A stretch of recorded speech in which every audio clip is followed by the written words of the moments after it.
Hello అండి, అందరికీ నమస్తే అండి. Welcome back. ఇక మార్నింగ్ పెడతాం కుదరలేదండి. ఈరోజు మా పెద్దబాబుకి కాలేజీ అయితే సెలవు అనమాట. బక్రీద్ పండుగ అని చెప్పి సెలవు ఇచ్చారు. సో ఇక అయితే మార్నింగ్ మా వారికి అయితే గోడ్చుకుగా అయితే వండేసేసారనమాట. ఇక అయితే అయిపోయిన తర్వాత ఇక పిల్లల కోసం అని చెప్పేసి ఎగ్స్ అయితే వండుతున్నానండి. కోడిగుడ్డు, ములక్కాయ, టమాటా అయితే వండుతున్నాను. ఉల్లిపాయలు కట్ చేసేసేసి నూనెలో అయితే వేసేసుకున్నాను. వేగుతున్నాయి. జీలకర్ర, పచ్చిమిరపకాయ, ఉల్లిపాయలు అయితే వేగుతున్నాయి. పసుపు, ఉప్పు కూడా వేసాను. ఇక్కడేమో ఎగ్స్ బాయిల్ అవుతున్నాయి. ఇక్కడేమో ములక్కాయలు కోసి పెట్టాను. ఇది చెట్టు ములక్కాయ అండి, వెళ్ళి ఇందాకడే తీసుకొచ్చాను.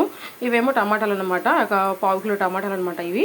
ఇక చక్కగా ఉల్లిపాయలు అయితే వేగుతున్నాయి అనమాట. ఈ రోజు అయితే మధ్యాహ్నం ఆఫ్టర్నూన్ లంచ్కి వచ్చేసి ములక్కాయ, టమాటా, కోడిగుడ్డు అనమాట.